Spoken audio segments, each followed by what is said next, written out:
Hi, my name is Jazmin Boswell. I am from Troupe 7737, and I'm going to be performing Echo's Monologue by Janet Allard and Shaking Students Monologue from Aftermath by Jonathan Dorff.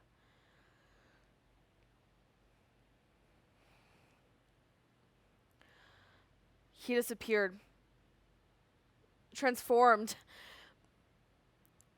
He was cut off at the flower of his youth.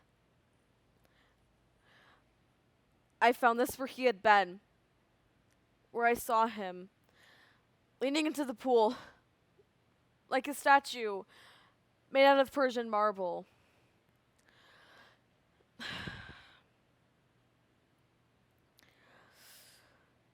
He hovered on the brink, fascinated, gazing, spellbound by his own image, drowning in himself.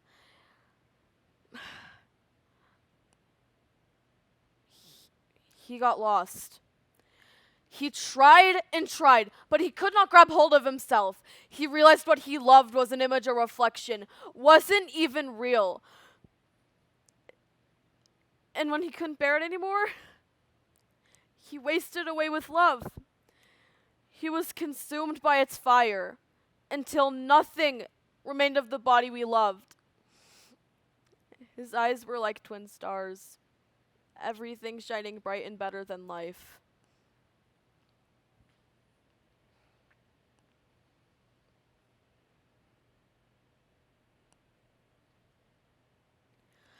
Mrs. Park says this thing about tests. Well, she has this thing about everything but when it comes to tests. If she's giving a test, you don't knock on the door, you don't stand by the door, you don't call the room, and you don't even look in the window. And not just the students, the other teachers, even Mr. Bobble, the principal. One time he knocks and comes in during a quiz. Not a test, a quiz on solving simple equations. You know, x plus x equals 8, or 3x plus x equals 9. That's algebra. You should see the way she looks at him. Her eyes get all narrow, and I'm not crazy, so I know I'm just making it up.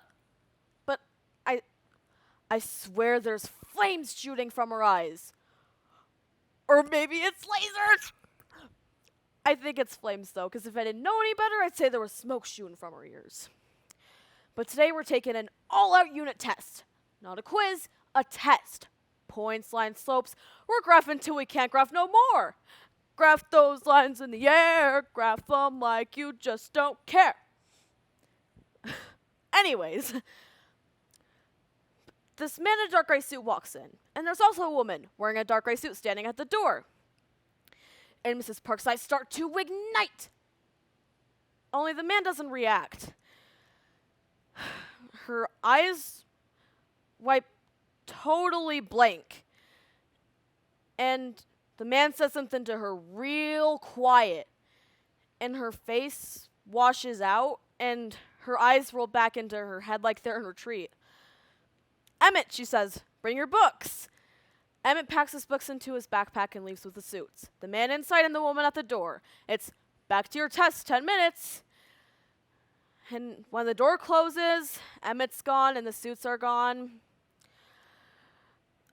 I don't believe her. Yeah, I believe we got 10 minutes of class. I can see the clock, but I don't believe she cares if we finish. And as she's picking up Emmett's test, I'm not crazy, so I know I'm just making it up, but I swear her hands are shaking.